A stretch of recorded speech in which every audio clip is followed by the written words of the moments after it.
구약성경 창세기 12장 1절에서 6절까지 한 절씩 교독하시겠습니다. 창세기 12장 1절에서 6절입니다. 여호와께서 아브라함에게 이르시되 너는 너의 고향과 친척과 아버지의 집을 떠나 내가 네게 보여줄 땅으로 가라. 내가 내게 복을 주어 내 이름을 지키게 하니 너는 복에 이르리라. 너를 축복하는 자에게는 내가 복을 내리고 너를 저주하는 자에게는 내가 저주하리니 땅의 모든 족속이 너로 말미암아 복을 얻을 것이라 하신지라. 예, 하나님 여호와의 말씀을 따라하고 롯도 그와 함께 갔으며 아브라함이 하나님께 지키고 있었더라. 아브라함이 그의 아내 사레와 조카 롯과 하란에서 모은 모든 소유와 얻은 사람들을 이끌고 가나안 땅으로 가려고 떠나서 마침내 가나안 땅에 들어갔더라. 아브라함이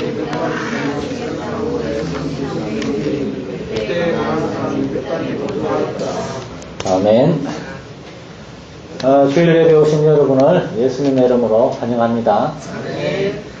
여러분의 얼굴을 보니까 기쁨과 감사함 가운데 나오신 분들도 계시고 좀 피곤함이 보이는 분들도 계세요.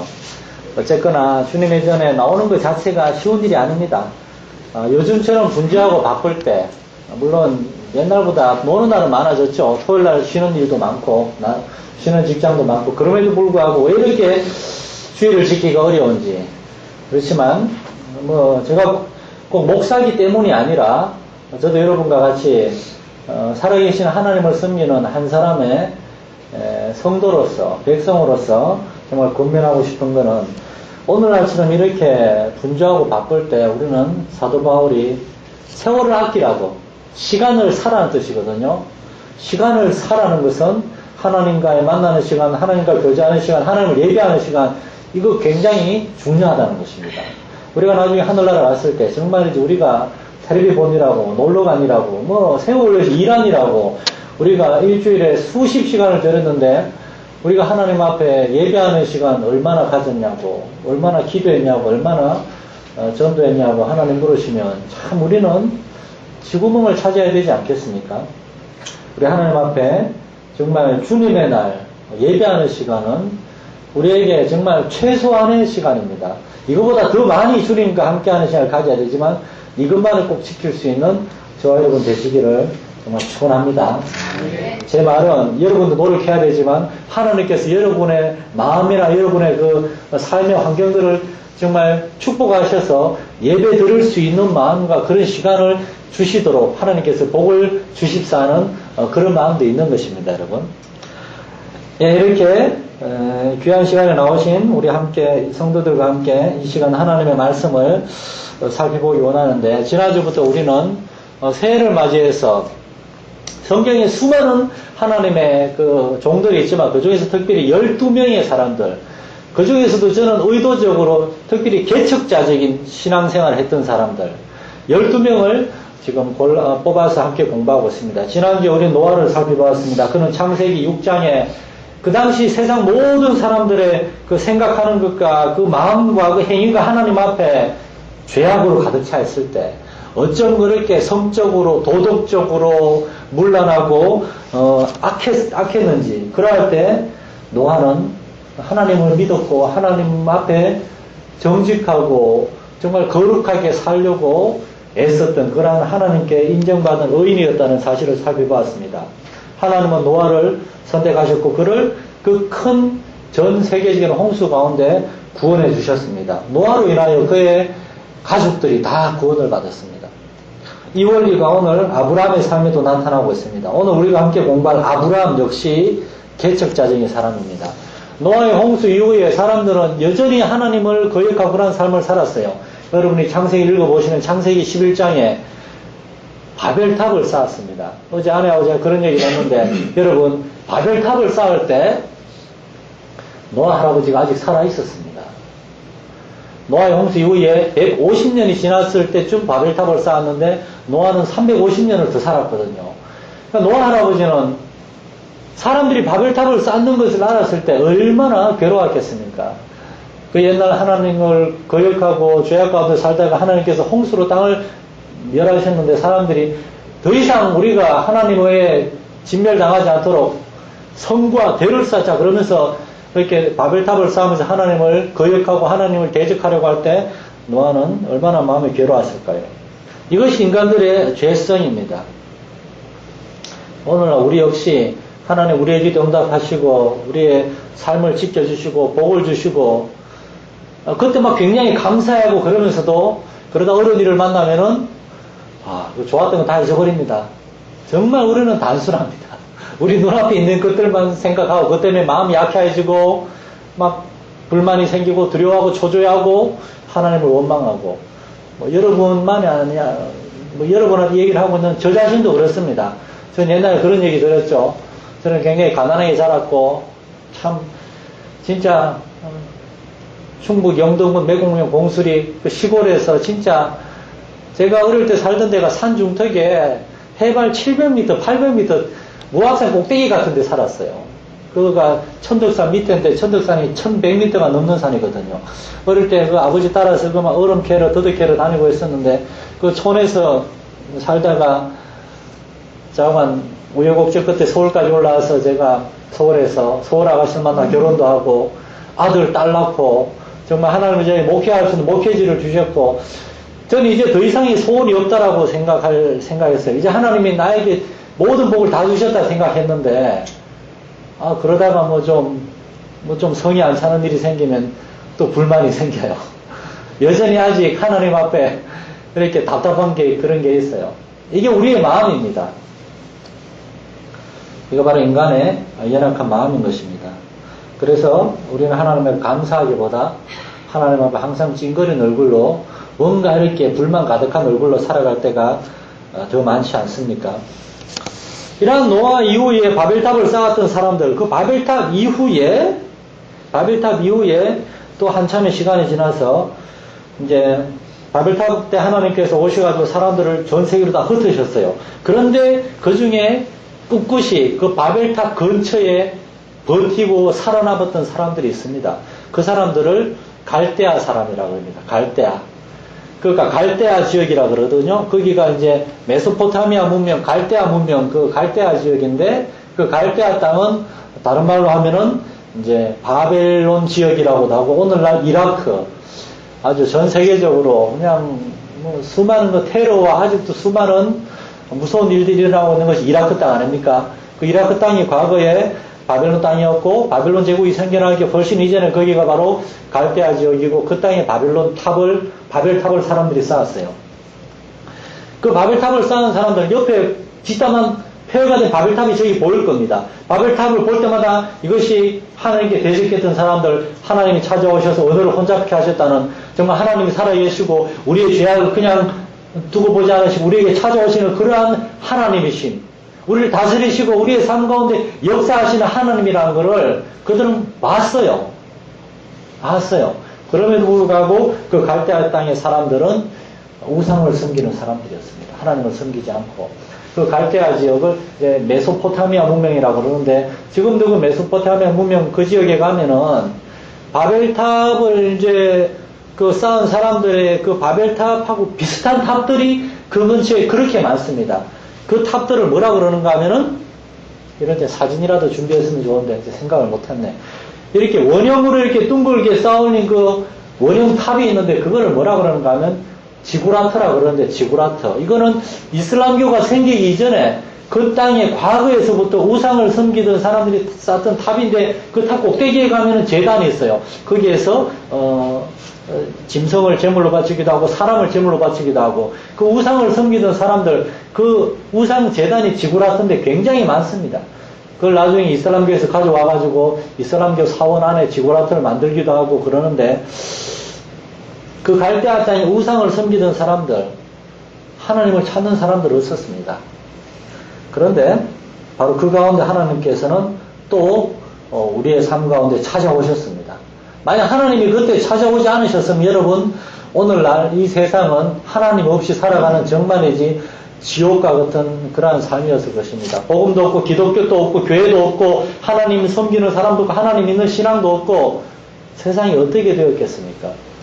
기독교 복음이 없는 나라들 한번 생각해 보세요. 아프리카 그리고 저기 중앙아시아 저 이슬람 국가들 공산 국가들 멀리 갈 것도 없고, 북한 보세요, 북한. 하나님이 없는 그러한 나라.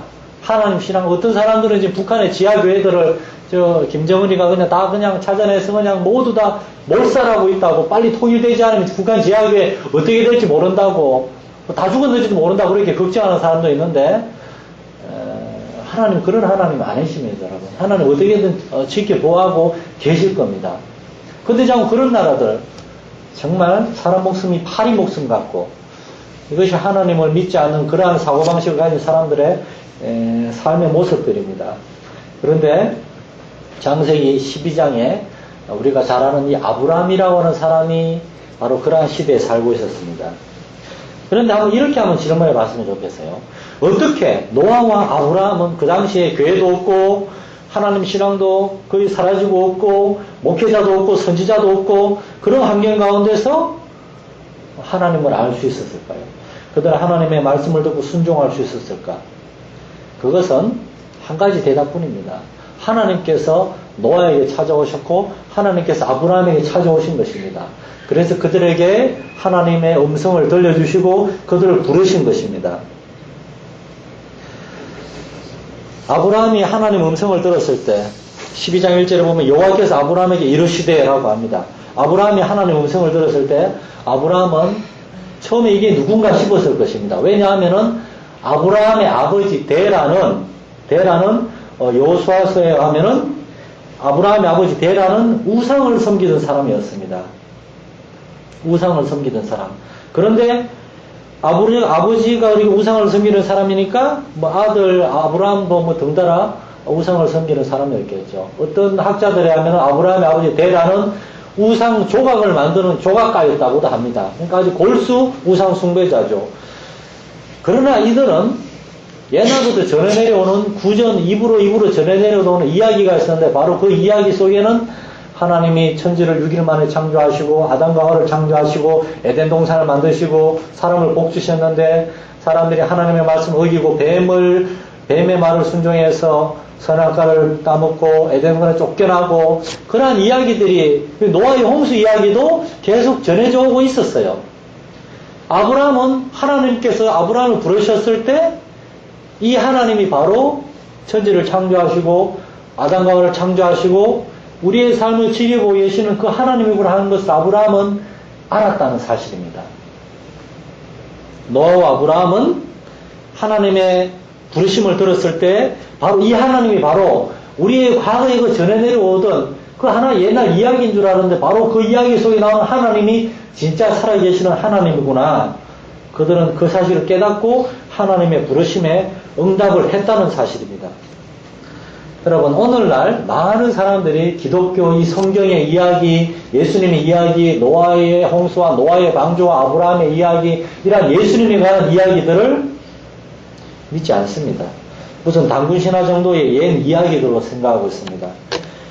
그들은 성경 이야기를 사실 그대로 믿지 않습니다. 거짓말이거나 아니면 심하게 과장된 신화 정도로 생각하고 있습니다. 그들은 하나님을 믿지 않고 예수님의 생애에 관한 이야기도 받아들이잖아요. 여기서 모든 비극이 시작되는 겁니다. 기독교 복음과 성경의 메시지에 귀를 닫고 과연 그들의 이야기가 사실인가 생각해 보지 않고 그냥 쉽게 이것은 거짓말이다라고 결론을 내려버립니다. 그런 사람들에게는 하나님이 아무리 찾아가서 그 마음을 두드리고 그들을 부르셔도 그들이 응답하겠습니까? 그들 자신의 죄성 때문에 교만한 마음만이 아니라 이 세상 신이 사람들의 마음을 미혹해 하여 예수 그리스도의 이 복음의 이 사실을 깨닫지 못하고 사단마귀도 덩달아 역사하고 있는데 가뜩이나 스스로 이것을 거짓말로 치부어버리고 마음을 닫아버리면은 어떻게 복음을 받아들이겠습니까? 그런데 여러분 또 한 가지 한번 질문이 있습니다. 저와 여러분은 어떻게 이 복음의 메시지를 이 하나님에 대한 이야기, 예수님에 관한 이야기를 받아들이고 이것이 사실인 줄 믿고 어떻게 저와 여러분은 성경에 예시된 그 하나님과 독생자 예수 그리스도의 삶과 죽음에 대한 이야기를 진리로 받아들이고 믿고 여기에 앉아 있는가 하는 것입니다. 왜 어떤 사람들은 복음 메시지를 여전히 거부하고 있는데 왜 우리는 여기에 그 복음 메시지를 믿고 받아들이고 여기에 앉아 있는가 하는 것입니다. 예수 믿는 사람 한 사람이 예수님을 믿고 교회에 나오게 된 과정은 결코 쉬운 과정이 아니었습니다, 여러분. 그건 정말 여러분 놀라운 특권의 과정이고, 여러분은 그 정말 하나님의 특별한 은혜에 의해서 선택받았는 줄 믿으시기를 바랍니다. 여러분이 결정한 게 아닙니다. 하나님께서 여러분 마음에 찾아오셔서 여러분 마음에서 일하셨다는 사실을 우리는 기억하기를 원합니다. 두 사람이 밭을 갈다가 한 사람은 구원을 받고 한 사람은 버려짐을 당한다고 성경은 말합니다. 두 사람이 전도의 메시지를 들었는데 한 사람은 응답하고 한 사람은 여전히 거부하고 죄 가운데 살아갑니다. 미국의 대통령이 된 그 우드로 윌슨 대통령이라는 사람, 대학교 다니다가 친구와 함께 술집에서 술을 마시고 그날 저녁에 그 술집 2층 여관에 잠을 자다가 갑자기 깨가지고 내가 지금 뭐 하고 있지? 아니 그게 아니죠. 이 사람이 술집에 가다가 친구하고 헤어져가지고 난 더 이상 술집에 가지 않을 거야. 이건 올바른 생활이 아니야. 그 사람 학교로 돌아가고 친구를 계속 술집에서 술을 마시고 이렇게 막 살았어요. 그로부터 20여 년이 지난 뒤에 그 친구는 여전히 이렇게 그렇게 죄악 가운데 살다가 어느 날 감옥에 갇혀가지고 신문을 펴봤는데 우드로 윌슨 미국 대통령 취임 그 20여 년 전에 술집에 가다가 발을 돌려서 더 이상 이런 삶을 살지 않겠다 그러고 하나님께로 돌아간 친구는 대통령이 되는데 이 사람은 계속 그러한 삶을 살다가 감옥에 그렇게 죄수신세로 있는 겁니다. 두 사람이 설교를 듣는데 한 사람은 이 설교 말씀이 참으로 하나님이 주신 말씀인 줄로 겸손하게 받아들이고 그 말씀 가운데 삶으로 하나님께 복을 받고 하나님의 자녀가 되고 하나님과 동행하는 삶을 사는데 어떤 사람은 그 말씀을 흘려버리고 그 말씀을 받아들이지 않습니다. 뭐가 이 차이를 만들어내는 걸까요? 뭐가? 그게 바로 하나님의 성령께서 하시는 일인 줄 믿으시기 바랍니다. 오늘 아브라함의 삶을 볼 때 아브라함은 노아와 마찬가지로 우상을 섬기는 갈대아 우르에 정말 아버지도 우상을 섬기고 어쩌면 우상을 만드는 그런 사람이었는 줄 모르는데 그는 하나님께서 찾아오셔서 아브라함의 이름을 부르시고 아브라함을 부르시고 아브라함의 이 죄악된 삶에서 빠져나오라고 말씀하셨을 때 아브라함은 응답을 했는 줄 믿으시기 바랍니다. 응답을 했는 줄. 아브라함은 어떻게 응답할 수가 있었을까? 어떻게 어떤 사람이 하나님의 말씀에 응답할 수가 있는가? 이 아브라함의 이야기를 로마서와 히브리서에 보면은 아브라함의 삶은 참으로 믿음으로 말미암는 구원, 이제 교리적인 용어로 이신칭의라 그러는데 이 교리적인 이 교리의 대표가 된다고 합니다. 아브라함은 모세보다 500년 이전의 사람입니다. 하나님은 모세를 통해 구약 성경 율법을 주셨어요. 아브라함은 율법 즉 성경을 전혀 모르던 사람이었어요. 하나님의 말씀을 전혀 모르던 사람이었지만 그러나 아브라함은 구원을 받고 하나님의 자녀가 되었습니다. 어떻게? 아브라함이 하나님을 믿었기 때문입니다. 로마서에 하면은 그가 하나님을 믿음에 하나님께서 아브라함의 믿음을 그의 의로 여기셨다고 되어 있습니다. 아브라함을 통해 나타난 이 하나님께서 사람을 구원하시는 그 과정을 이제 우리가 생각할 때 세 단계로 설명할 수가 있습니다. 첫 번째 단계는 죄인된 인간은 자기 스스로 결코 하나님을 찾을 수 없고 찾지도 않는다는 겁니다, 여러분. 예수 믿지 않는 사람은 하나님을 찾으려고 하지도 않고 하나님을 찾으려고 해도 찾을 수도 없습니다. 사탄 마귀가 그 눈을 가리고 있기 때문에. 무슨 말인가 하면은 하나님이 저 세상 사람들에게 먼저 찾아가시지 않으면은 하나님께서 성령을 통하여 또한 저와 여러분 하나님 믿는 사람을 통하여 우리를 그들에게 보내주시지 않으면은 결코 그들은 구원받지 못한다는 것입니다. 우리가 가만히 있으면 우리의 믿지 않는 가족들은 우리 믿지 않는 이웃은 믿지 않는 이 지역 사람들은 구원받지 못합니다, 여러분. 하나님께서 그것 때문에 교회를 세우셨고 그것 때문에 저와 여러분을 부르셨고 우리를 보내시는 줄 믿으시기 바랍니다. 두 번째는 우리가 그들에게 복음의 메시지를 전하고 그들에게 전도지를 돌리고 그리고 주보를 나눠주고 그들에게 예수 믿으시라고 교회 나와서 하나님 말씀 들으라고 얘기를 한다 하더라도 대부분의 사람들은 우리의 말을 흘려버릴 거라는 겁니다. 그러나 그 중에 어떤 사람들은 우리의 메시지의 전도에 반응을 하는 사람이 있을 것입니다. 왠가 하면은 하나님께서 성령님을 통하여 그 사람들의 마음에 찾아오셔서 그들이 우리가 전해주는 전도지나 우리가 어떤 주는 주보나 또는 그들이 어떻게 교회 와서 앉아있게 됐어요. 교회 와서 듣게 되는 설교 말씀이나 우리 주보에 보면은 제가 매주 설교를 요약해가지고 아주 길게 실습니다. 이렇게 웬만하면 내용을 그대로 실으려고 했었는데 여러분 이 주보고 웬만하면 가져가서 좀 다른 사람 좀 나눠주세요. 이거 비싼 프린트 사고 비싼 잉크 사서 복사했는데 그냥 두고 가지 말고 매주 남으면 제가 이거 버릴 수밖에 없잖아요. 요즘 사람들이 워낙 책을 안 읽는 시대이긴 하지만 그래도 읽다가 이렇게 하나님이 역사하실 수가 있습니다. 옛날에 그 유명한 성 어거스틴이라는 사람, 그 사람 아주 우상을 섬기는 사람이었는데 그 마음속에 책을 펴서 읽어라, 책을 펴서 읽어라. 그 마음이 자꾸 들어가지고 책을 펴서 읽다가 로마서 말씀을 읽고 회개하고 하는 게 돌아왔다는 거 아닙니까?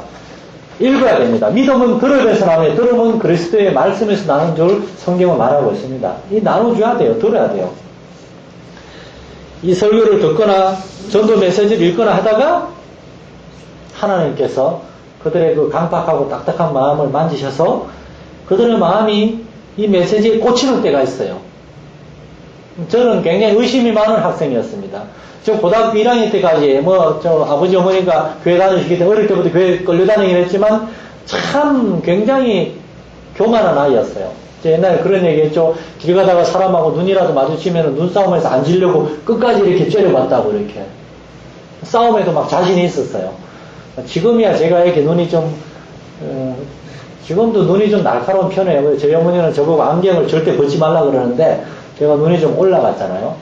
제가 애들을 쳐다보면은 애들이 웁니다, 이렇게. 근데 옛날에는 제 성질도 그랬어요. 근데 고등학교 2학년 때 제 사촌 동생이 갑자기 죽었어요. 그때 이후로 제가 아주 이상하게 느낄 정도로 죽음에 대해서 많이 생각하게 됐고, 그리고 그때 저는 새벽마다 새벽 기도회를 다니고 그렇게 열심히 성경을 읽으면서 하나님을 찾았어요. 막 영적인 신앙적인 갈급함과 궁금증이 굉장히 심했습니다. 그전에는 제가 그렇게 신앙적인 학생은 아니었는데 그 고등학교 2학년 때는 굉장히 심했어요. 1987년이었는데 그 해 가을부터 제가 아주 굉장히 이렇게 막 하나님 열심히 찾았습니다. 그러다가 그해 겨울에 이제 새벽에 제가 마음문이 열리고 성경 말씀이 깨달아지는 그러한 체험을 했는데 사도행전 16장 14절에 보면 사도 바울이 빌립보 지역에서 전도를 하고 있는데 이런 말씀이 있습니다. 주께서 루디아라고 하는 여자의 마음을 열어 바울의 말을 따르게 하신지라. 하나님께서 그 루디아라고 하는 여자의 마음을 열어주셨습니다. 여러분 하나님께서 죄인들의 마음을 열어주셔야만 그들은 하나님의 말씀을 듣는 줄 믿으시기 바랍니다. 그러면 우리가 전도하는 거 소용없네요. 그게 아니죠. 하나님이 언제 어떻게 누구한테 역사할지 모르니까 우리는 최선을 다해서 전도해야죠. 계속해서 씨를 뿌려야죠. 그럼에도 불구하고 하나님께서 그들 마음 가운데 찾아와 주시지 않으면 역사가 일어나지 않습니다. 그래서 계속 우리가 전도하면서 기도해야 되는 이유가 그러한 이유가 있습니다. 절대 포기해서도 안 되고, 이 사람은 정말이지, 도무지 예수 믿을 것 같지 않습니다. 그건 우리 생각입니다. 하나님께서 역사하시면 어떤 강박한 사람도 예수님께 나올 수 있습니다. 저 자신도 굉장히 의심이 많고, 저는 이해되고, 그렇게 되지 않으면 믿지 않는 사람이었습니다. 굉장히 강박한 사람입니다. 나중에 또 간증할 일이 있겠지만, 저는 군대를 25살에 갔는데, 좀 늦게 갔는데, 군대 가서도 여전히 의심이 많았어요. 성경에 나오는 기적 이야기들이 완전히 믿어지지가 않았어요. 그래서 이제 군대에서 군종병 하면서 매일 새벽마다 설교하고, 주일 오후 수요일에, 금요일에 설교하고 그랬는데도, 여전히 의심이 굉장히 많은 사람이었어요, 이렇게 막. 그런데 군대에서 2년 동안 생활하면서, 그런 의심들이 하나씩 무너지고 해결되는 그런 체험을 했는데 굉장히 점진적인 체험을 했어요. 저는 바울과 같은 급진적인 체험은 아니었어요. 그러나 이렇게 단계는 다르지만 그러나 하나님께서 우리의 마음에 찾아오셔야만 우리의 마음에 의심이 사라지고 믿음이 생겨난다고 성경은 얘기하고 있습니다. 마지막으로 이렇게 하나님께서 우리의 마음에 찾아오실 때 죄인이 그 하나님의 부르심 응답하여 마음문을 열고 믿음으로 그 하나님의 은혜를 받아들이는 단계가 있는데 여기서 가장 중요한 단계가 바로 믿음이라는 겁니다. 믿음. 하나님이 주시는 구원의 은혜를 믿음으로 받아들일 때, 응답할 때 여기에서 영적인 스파크가 일어납니다. 어떤 사람은 그 체험이 굉장히 강렬하기도 하고, 저와 같은 사람은 좀 이렇게 조용하고 점진적으로 찾아오기도 하지만, 그러나 분명하게 공통적인 관심이 있습니다. 우리가 하나님을 만났을 때, 우리가 하나님을 만났다고 하는 것을 우리가 어떻게 알 수 있느냐? 우리의 마음에 하나님에 관한 새로운 관심과 하나님에 관한 새로운 사랑, 하나님에 관한 새로운 열심이 생겨나는 줄 믿으시기 바랍니다. 영국의 마틴 로이드 존스 목사라고 제가 종종 인용하는 그 유명한 목사님은 그렇게 얘기했습니다.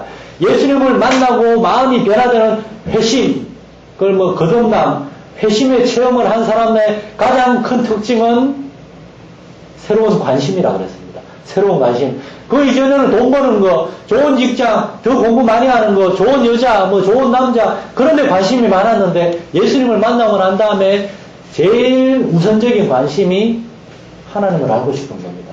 예수님을 알고 싶은 겁니다. 그래서 막 성경을 읽게 되고, 옛날에 시골에 또 옛날에 아직 글을 모르는 사람이 많을 때 할머니들이, 할아버지들이, 아저씨들이 예수님을 만났는데 글을 몰라요. 성경 읽고 싶은데 교회 와가지고 나한테 성경 이야기 좀 들려주세요.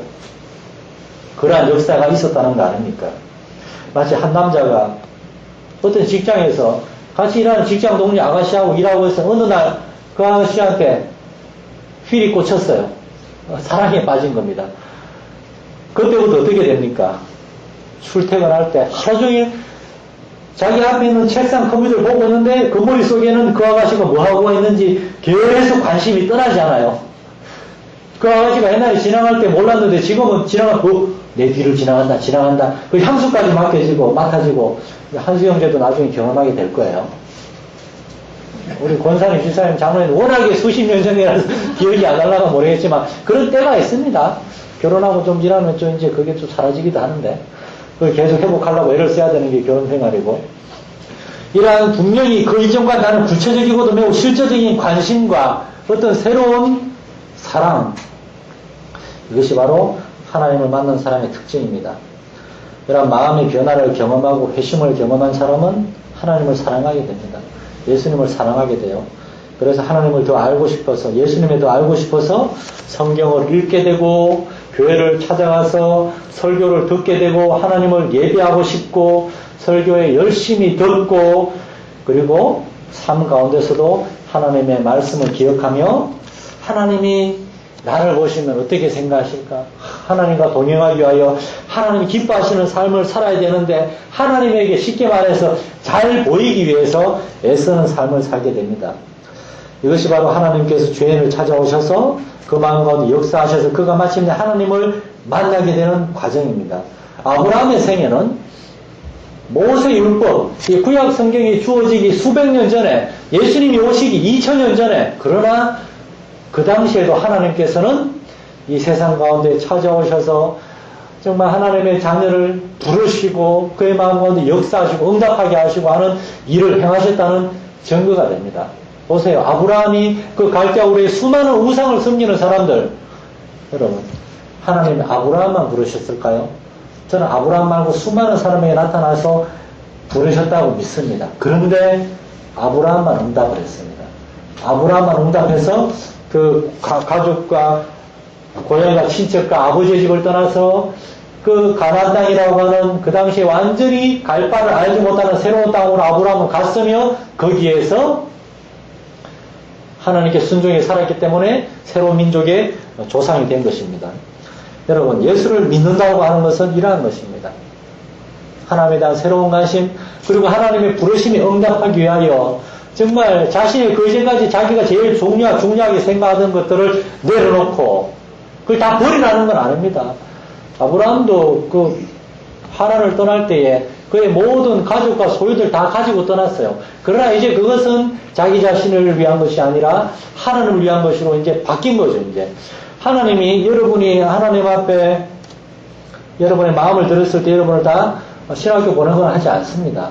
여러분 다 목사가 되라 그러거나 선교사로 보내거나 하지 않습니다. 여러분의 삶 가운데에서 그러나 하나님 여러분에게 새로운 삶을 살기를 원하십니다. 이제까지는 돈 버는 게 목적이었어요. 이때까지는 우리 가족의 행복이 목적이었어요. 이제까지는 뭐 그냥 어떤 직장 생활이 나에게 가장 중요한 거였는데, 이제는 이제는 이제는 하나님의 나라가, 하나님이 나에게 원하시는 것이 우리에게 가장 중요한 관심사가 됩니다. 아브라함의 생애가 바로 이것을 우리에게 보여주고 있습니다. 그래서 아브라함이 하나님께 순종했을 때 하나님은 이러한 그의 믿음과 순종을 보시고 그를 구원해 주셨으며, 아브라함을 통하여 그 죄악된 세상 가운데 하나님을 섬기는 새로운 민족, 이스라엘이라고 하는 한 민족을 일으키시는 그러한 역사를 이루셨고, 그 민족 가운데 하나님의 구원자 예수 그리스도가 오시는 역사를 이루셨습니다. 오늘 하나님께서 저와 여러분을 부르셨습니다. 하나님 우리를 부르셨는데 우리는 여전히 옛날의 삶 가운데 머물러 있지는 않습니까? 우리의 마음 가운데 솟아난 하나님을 향한 새로운 관심과 사랑, 거기에 응답하여 하나님의 말씀을 들으려고 하고 하나님의 말씀에 순종하고 하나님의 말씀대로 살려고 애쓰는 여러분 되시기를 축원합니다. 성령께서 도와주실 것입니다. 그러할 때 여러분의 삶이 놀라운 삶으로 변화되는 것은 물론이요, 여러분의 삶을 통하여 하나님보다 놀라운 일을 이루어 주실 것이고, 그 중에는 수많은 사람들이 여러분을 통하여 하나님께 돌아오는 그런 역사가 일어날 것입니다. 기도하겠습니다. 하나님 아버지, 아브라함은 그 죄악된 세상 가운데서 하나님의 부르심에 응답하여 정말 자신의 고향과 친척과 본토 아비집을 떠나서 새로운 삶을 살기로 결단했습니다. 우리 성도들 그런 하나님의 부르심에 응답하여 정말 새로운 삶을 살기로 결단했는 줄 믿습니다. 이 믿음의 결단 잃어버리지 않고 죄악된 세상 가운데 하나님을 섬기며 하나님의 말씀과 동행하는 복된 삶을 삶으로 하나님께 영광을 돌리면 물론이요, 우리의 주변 사람들 가운데 하나님의 살아계심을 증거하는 귀한 하나님의 도구로 사용되게 하여 주시옵소서. 예수님의 이름으로 기도드립니다.